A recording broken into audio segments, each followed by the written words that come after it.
Assalamualaikum warahmatullahi wabarakatuh. Alhamdulillah,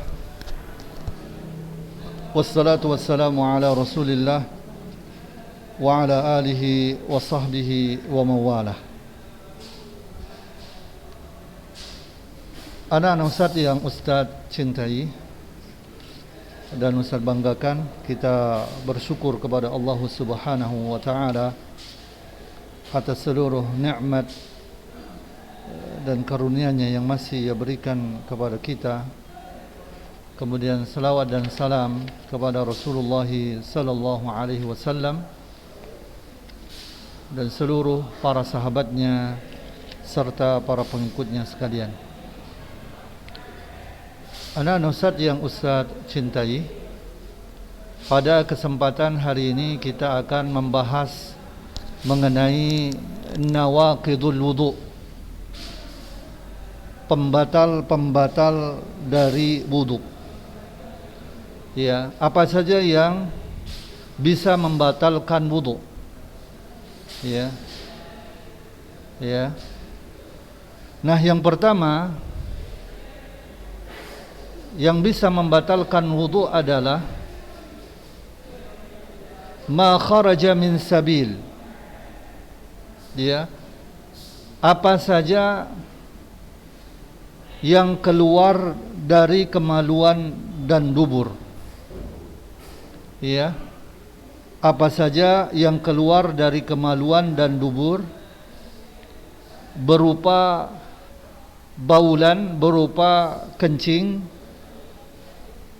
ya, kemudian buang air besar, ghaitan, ya, dan juga atau kentut, ya, buang angin, ya. Jadi yang pertama yang bisa membatalkan wudu itu adalah apa saja yang keluar dari kemaluan dan dubur berupa kencing, ya,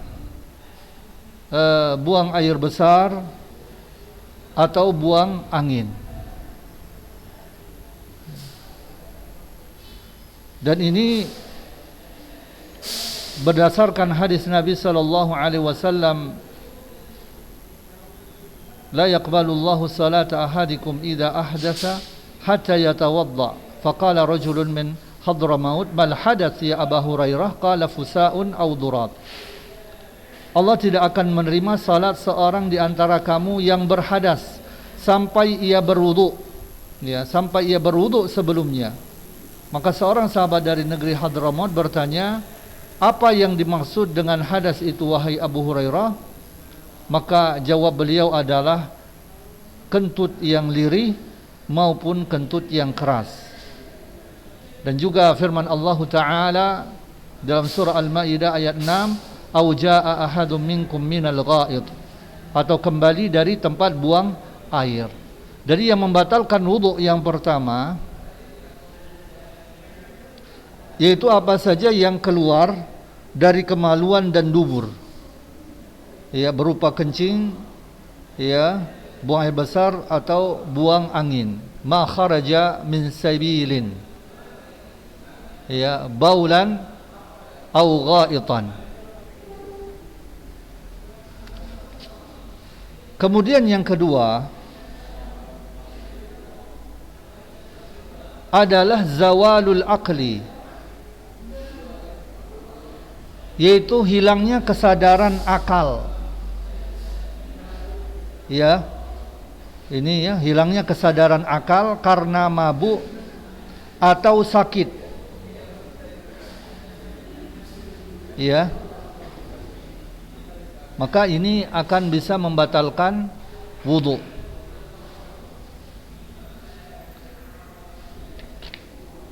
Dan di dalam matan di sini bahwa tidur yang tidak pulas, yaitu tidur karena ya, dalam keadaan duduk, ya, atau dalam keadaan berdiri, ya, maka di sini tidak termasuk bagian hal yang membatalkan wudu. Ya. Ya, yang kedua adalah hilangnya kesadaran akal. Ya, pembatal wudu adalah hilangnya kesadaran akal. Ya, disebabkan karena mabuk atau sakit. Ya, kemudian yang ketiga adalah yang membatalkan wudu adalah tidur pulas sampai tidak tersisa sedikit pun kesadaran. Ya. Tidur pulas sampai tidak tersisa sedikit pun kesadaran. Ya, maka ini akan bisa membatalkan wudu.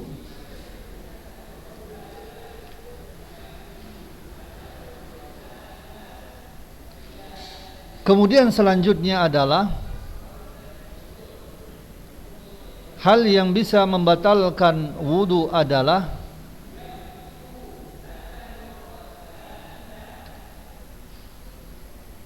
memegang kemaluan tanpa penghalang. Ya, itu secara langsung dengan tangan karena dorongan syahwat. Ya, karena dorongan syahwat. Ya. Massu dzakarin muttasilin. Ya, au qubulin bi dhahri kaffihi au batnihi. Ya, jadi memegang kemaluan, ya, karena syahwat, ya, karena dorongan syahwat, maka ini bisa membatalkan wudu. Dan ini berdasarkan hadis Nabi sallallahu alaihi wasallam, "Man massa dzakarahu falyatawadda." Barang siapa yang memegang kemaluannya, maka hendaklah ia berwudu. Ya, jadi pembatal-pembatal wudu yang pertama adalah apa saja yang keluar dari kemaluan dan dubur berupa kencing, ya, buang air kecil, buang air besar atau buang angin. Kemudian yang kedua adalah yang membatalkan wudu adalah hilangnya kesadaran akal. Ya, zawalul aqli. Nah, ini boleh jadi disebabkan karena mabuk atau sakit. Kemudian selanjutnya adalah tidur pulas, ya. Ya, tidur pulas sampai tidak tersisa sedikit pun kesadarannya. Ya. Kemudian selanjutnya yang bisa membatalkan wudu adalah memegang kemaluan tanpa penghalang, ya, yaitu secara langsung dengan tangan karena dorongan syahwat. Ya.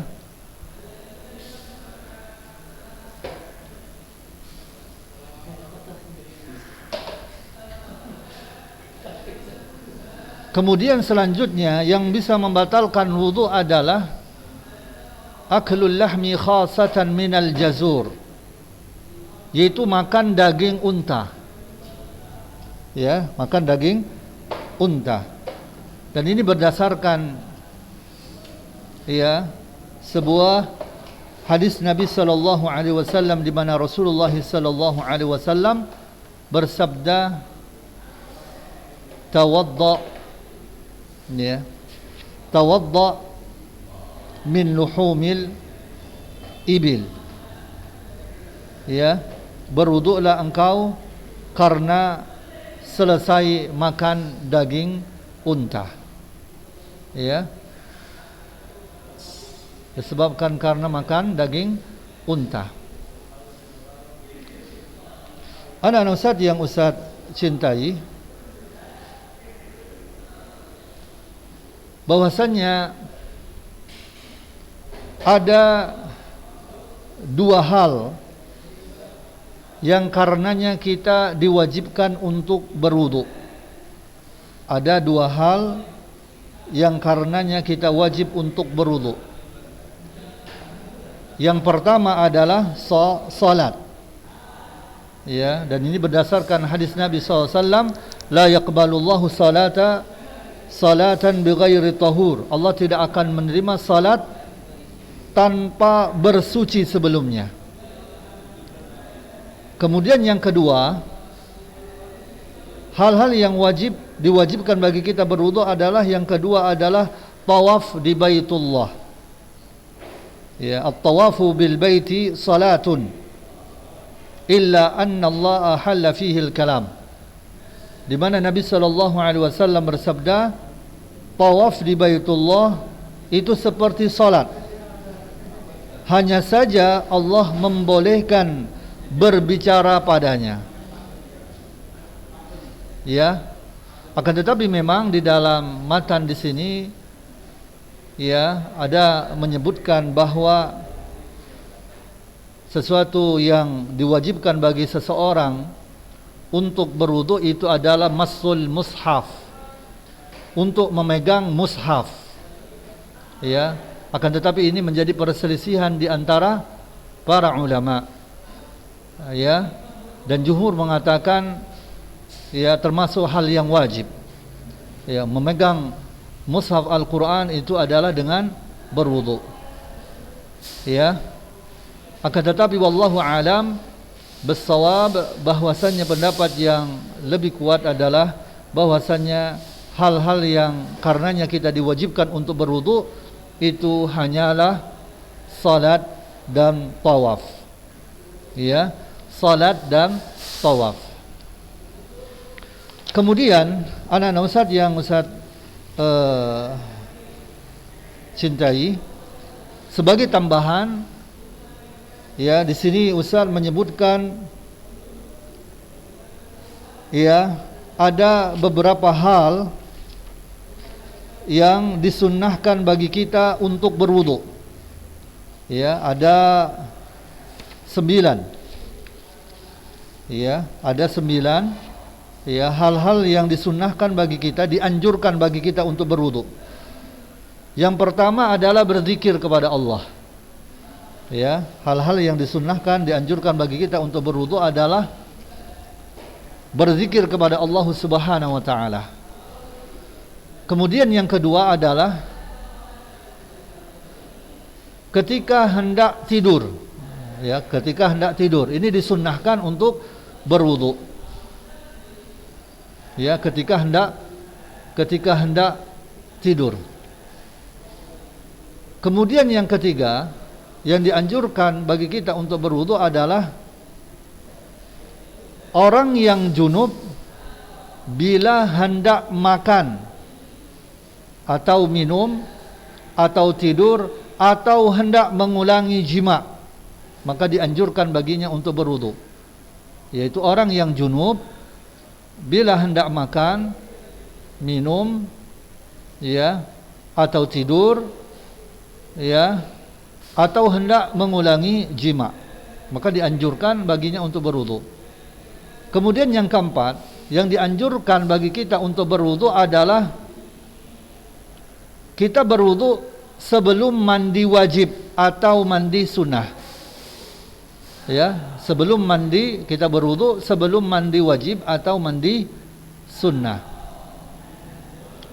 Kemudian yang kelima yang dianjurkan bagi kita untuk berwudu adalah makan sesuatu yang dipanggang. Ya, makan sesuatu yang dipanggang. Kemudian yang keenam yang dianjurkan bagi kita untuk berwudu adalah berwudu untuk setiap kali salat. Ya, berwudu untuk setiap kali salat. Kemudian yang ketujuh yang dianjurkan bagi kita untuk berwudu adalah pada setiap kali berhadas. Pada setiap kali kita berhadas, yaitu batal wudunya, ya. Yaitu kita berhadas, maka dianjurkan bagi kita untuk berwudu, yaitu setiap kali berhadas. Ini yang ketujuh. Yang kedelapan yang dianjurkan bagi kita untuk berwudu adalah kita berwudu karena muntah. Ya, berwudu karena muntah. Kemudian selanjutnya dianjurkan bagi kita untuk berwudu adalah setelah mengusung jenazah. Ya, setelah kita mengusung jenazah. Ya. Inilah yang bisa Ustaz sampaikan tentang pembahasan dari hal-hal yang bisa membatalkan wudu.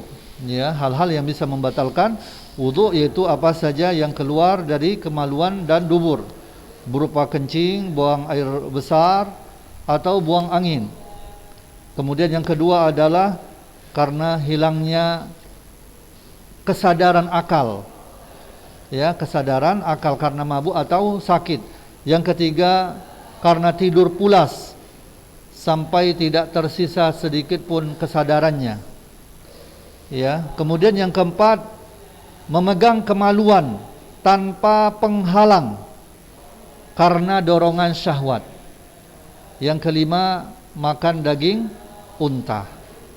Kemudian hal-hal yang karenanya diwajibkan kita untuk berwudu adalah yang pertama ada dua, yaitu salat. Kemudian yang kedua adalah karena bertawaf di Baitullah. Ya, tawaf di Baitullah.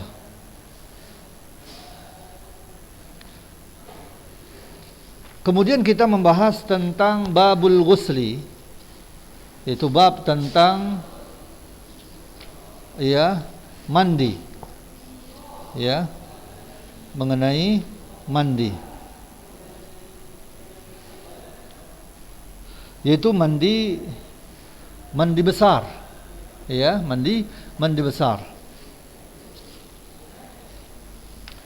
Nah, ada beberapa hal yang mewajibkan bagi kita untuk mandi.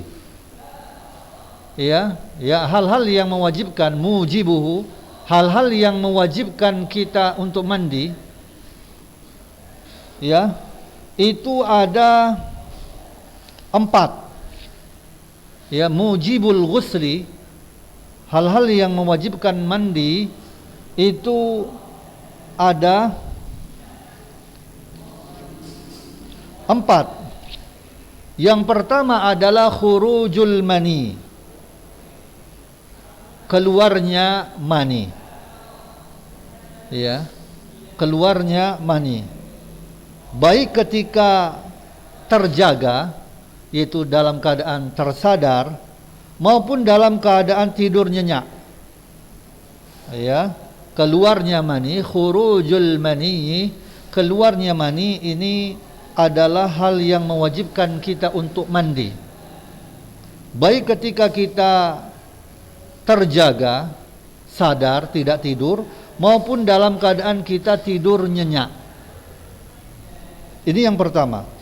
Dan ini adalah berdasarkan hadis Nabi SAW, innamal ma'u minal ma'. Sesungguhnya mandi itu hanyalah karena mengeluarkan air mani. Ya, dikarenakan mengeluarkan air mani. Kemudian selanjutnya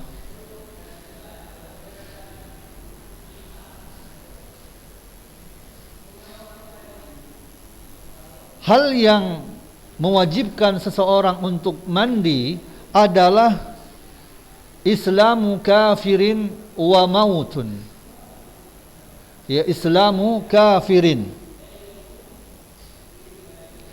yaitu orang kafir yang baru masuk Islam. Orang kafir yang baru masuk Islam. Ya.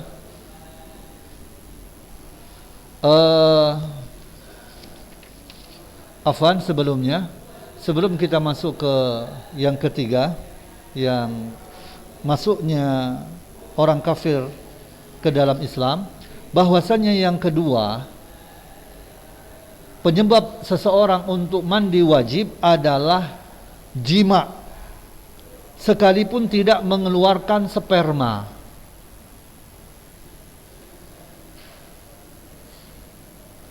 Taghyibu khashafatin asliyatin fi farjin asliyin. Ya, kubulan kana au duburan, yaitu jima sekalipun tidak mengeluarkan sperma. Ya, maka ini mewajibkan seseorang untuk mandi. Ya, jadi yang pertama, hal yang mewajibkan kita untuk mandi adalah keluarnya mani. Ya, baik ketika terjaga maupun dalam keadaan tidur nyenyak. Yang kedua, yang menyebabkan mujibul ghusli, yang menyebabkan wajibnya kita mandi wajib adalah taghyibu khasyafatin asliyatin fi farjin asliyin, yaitu jima. Ya, jima, berhubungan badan seorang suami dengan istri sekalipun tidak mengeluarkan sperma. Kemudian yang ketiga,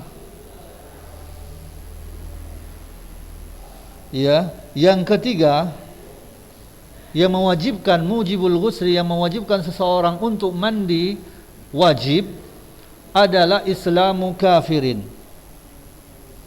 orang kafir yang baru masuk Islam. Orang kafir yang baru masuk Islam. Ya, dari Qais bin Asim radhiyallahu an bahwa ia masuk Islam, lalu diperintahkan oleh Nabi SAW agar mandi dengan menggunakan air yang dicampur dengan daun bidara. Ya, agar mandi dengan menggunakan air yang dicampur dengan daun bidara. Ya, jadi yang ketiga yang menyebabkan wajibnya seseorang mandi wajib adalah islamu kafirin, orang kafir yang baru masuk Islam. Kemudian yang keempat,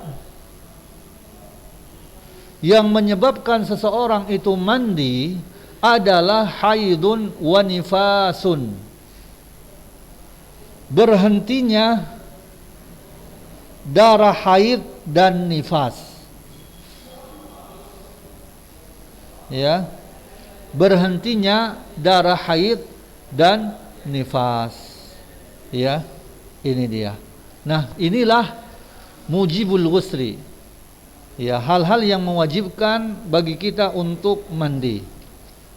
Ya, khurujul mani, ya, taghyibu khasyafatin asliyatin fi farjin asliyin, kemudian islamu kafirin, kemudian haidun wa nifasun.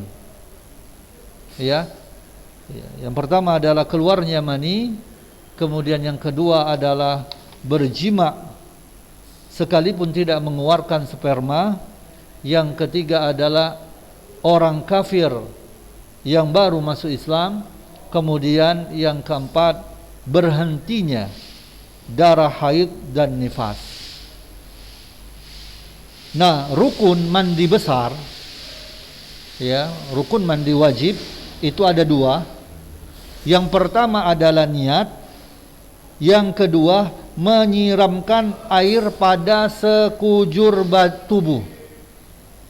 Ya, rukun mandi besar yang pertama adalah niat, ya, bahwasanya niat kita adalah untuk mengangkat hadas besar, ya, dengan hati, dan niat itu adalah dengan hati, ya, tanpa dengan mengucapkannya. Yang kedua adalah menyiramkan air pada sekujur tubuh, ya, pada sekujur tubuh.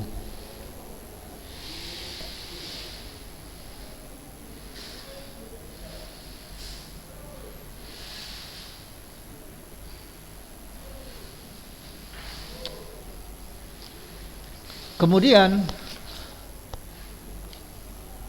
anak-anak Ustaz yang Ustaz banggakan,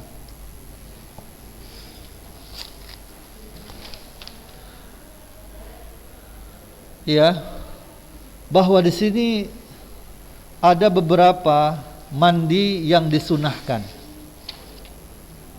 Ya, ada beberapa mandi yang disunnahkan. Itu ada sekitar 9. Ya, akan tetapi di sini hanya beberapa saja, akan tetapi Ustaz berikan tambahannya. Ada 9 mandi yang disunnahkan. Yang pertama, mandi yang disunnahkan adalah ghassala mayitan. Mandi setelah memandikan mayit. Ya, mandi setelah memandikan mayit ini dianjurkan. Kemudian mandi yang dianjurkan adalah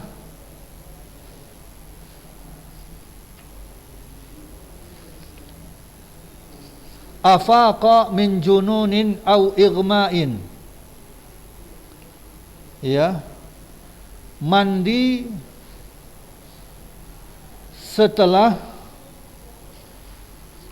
tersadar dari kegilaan atau pingsan. Ya, mandi setelah siuman dari gila ataupun siuman dari pingsan. Maka ini dianjurkan. Kemudian selanjutnya yaitu ada 2. Yang ketiga adalah mandi yang disunnahkan adalah mandi pada setiap kali akan jima. Ya, mandi pada setiap kali akan jima. Kemudian yang keempat, mandi bagi wanita mustahadah untuk setiap kali akan salat atau untuk zuhur. Ya, atau untuk zuhur dan asar sekali mandi, untuk maghrib dan isya sekali mandi, dan untuk subuh sekali mandi.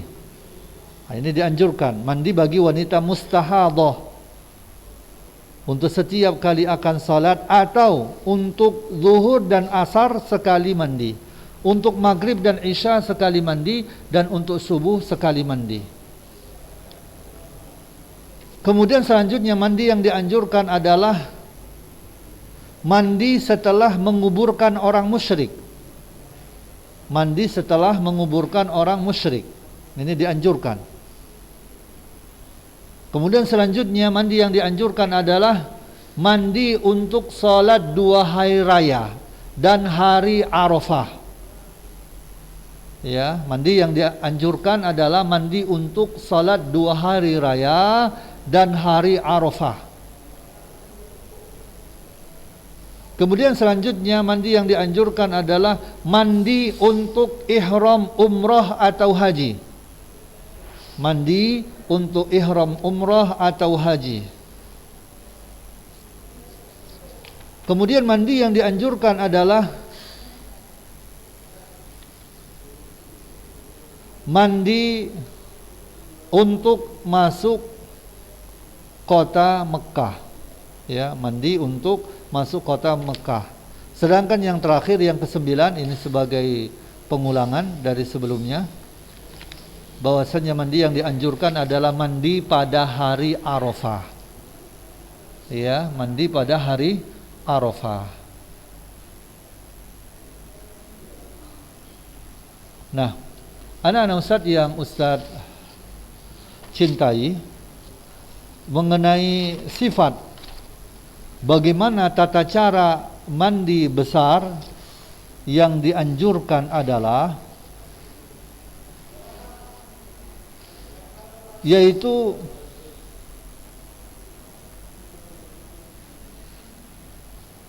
dengan kita berniat untuk mengangkat hadas besar. Ya, kemudian kita membaca basmalah. Ya, membaca basmalah. Kemudian kita membersihkan kedua telapak tangan kita, ya, 3 kali.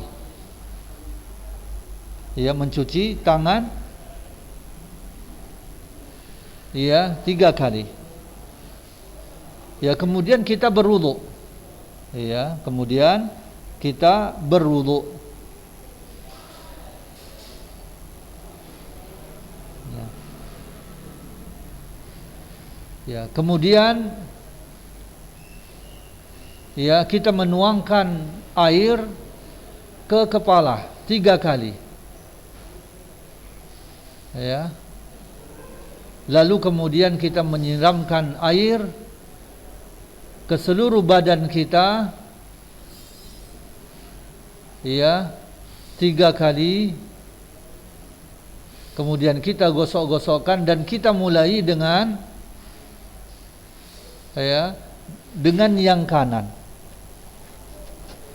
ya. Lalu kemudian ya kita membasuh kedua kaki kita, ya, karena di dalam sebuah riwayat bahwasannya sebelum kita mandi Jumat, mandi junub ini, ya mandi wajib, ya kita memulainya dengan berwudu. Nah, ketika berwudu itu kita tangguhkan untuk penyiramannya ke kaki. Penyiraman kaki untuk berwudu itu kita lakukan setelah selesaikan mandi kita. Baru setelah itu kita basuh kedua kaki kita. Ini dalam satu riwayat.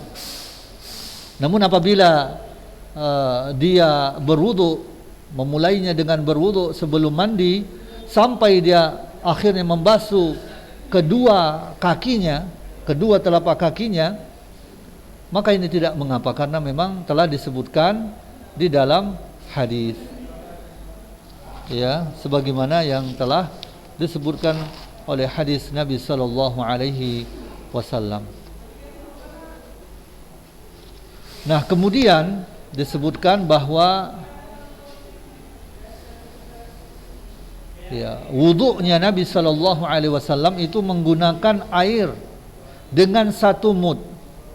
Wa yatawaddau bimuddin. Berwudu itu dengan 1 mud. Wa yaqtasilu bisa'in, dan mandi itu dengan 1 sa'. Nah, ini adalah merupakan hal yang dianjurkan. Ya, mandi dengan 1 sa'. Artinya tidak boros, ya, di dalam penggunaan air. Iya. Nah, sebagaimana yang telah Ustaz sebutkan, bahwasanya rukun untuk mandi ini ada 2, yaitu berniat.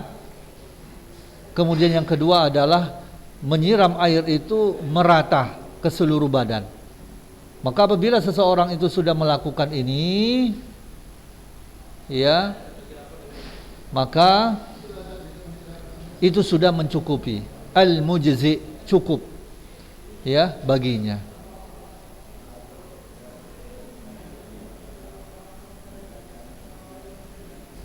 Ya, anak-anak Ustaz yang Ustaz cintai,